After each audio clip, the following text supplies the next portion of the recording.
sekalian, mari kita bersama-sama masuk dalam hadirat Tuhan yang Maha Mulia.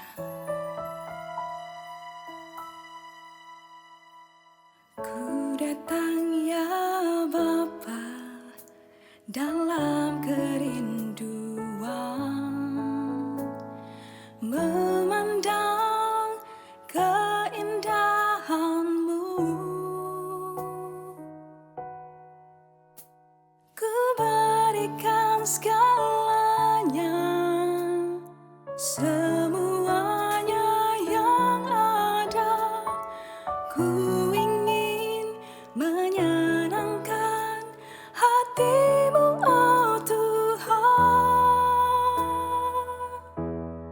Jadikan aku indah yang Kau pandang mulia, seturut karya-Mu di dalam hidupku. Ajarku berharap hanya kepadamu, taat dan setia kepadamu, Tuhan.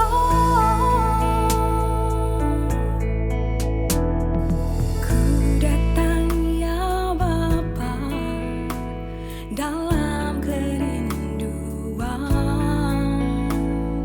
memandang keindahan-Mu. Ku berikan segalanya, semuanya yang ada. Ku ingin menyenangkan hati-Mu, oh Tuhan. Jadikan aku indah yang Kau pandang mulia,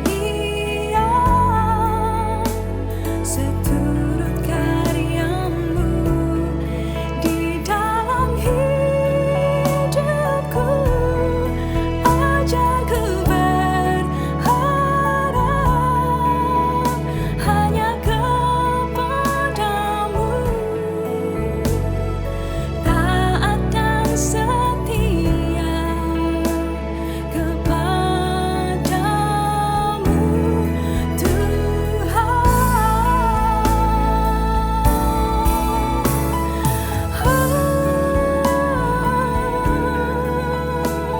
Haleluya Tuhan. Kau baik, teramat baik bagiku.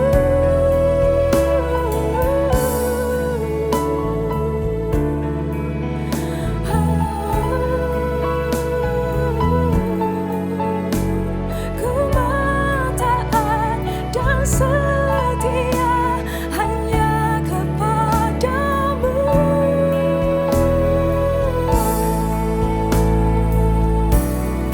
Jadikan aku indah yang Kau pandang mulia, seturut karya-Mu di dalam hidupku.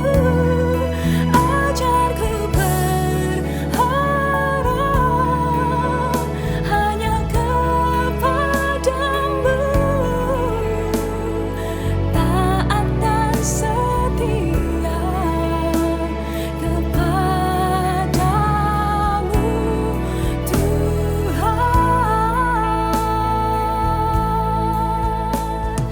Taat dan setia kepadamu, Tuhan.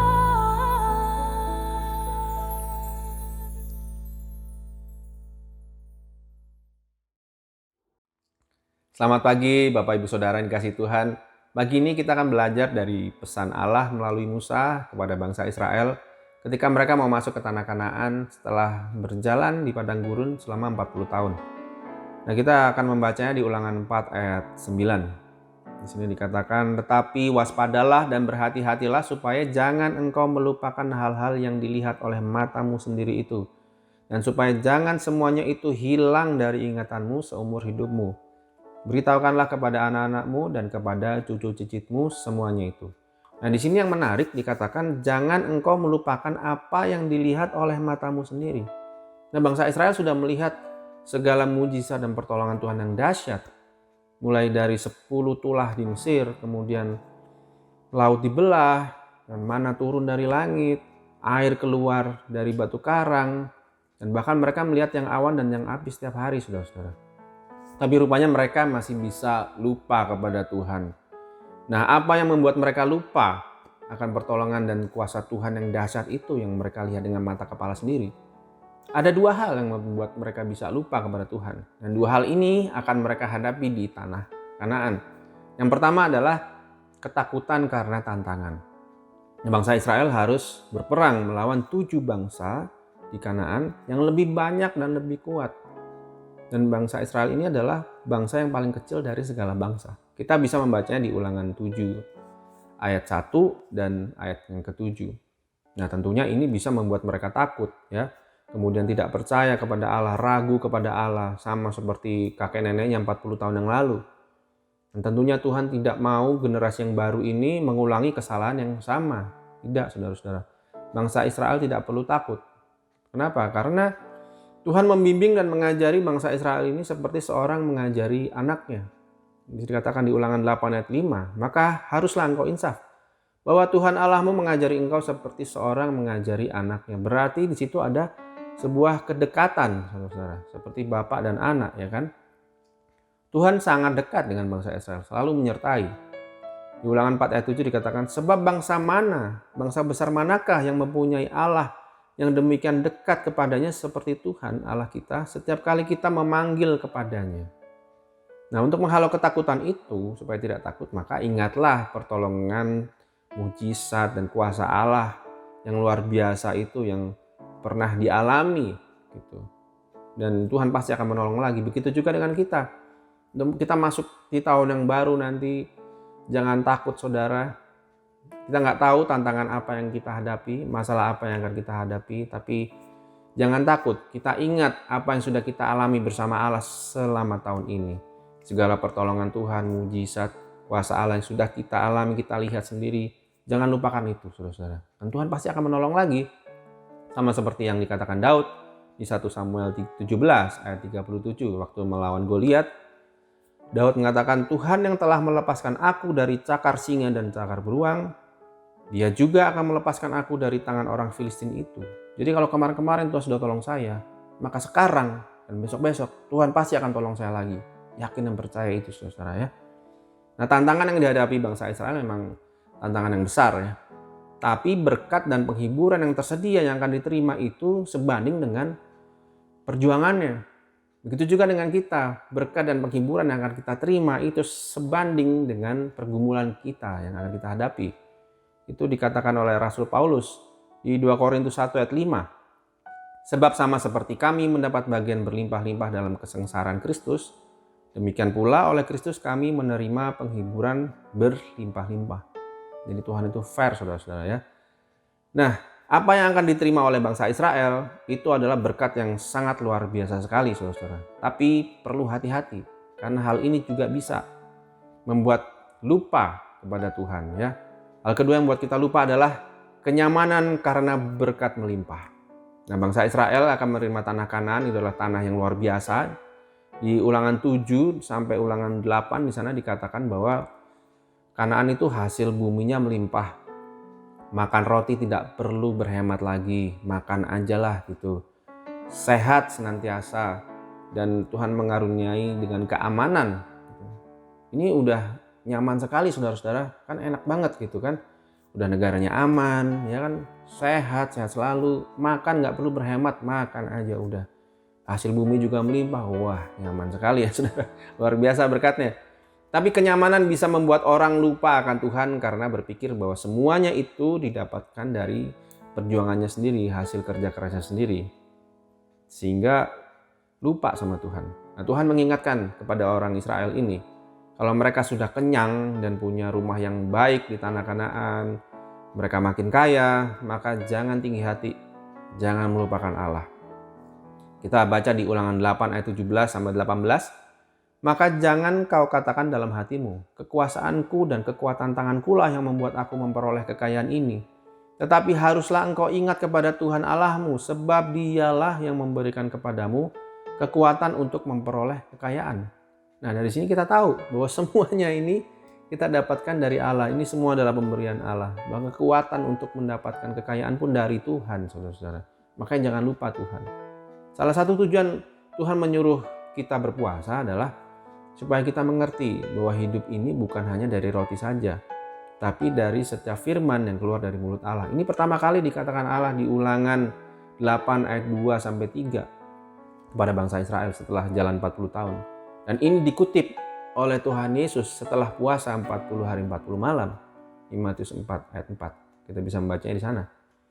Jadi kalau orang hidup dari roti saja, roti yang diperoleh dari hasil bekerja tentunya, maka orang tidak akan mengandalkan Allah.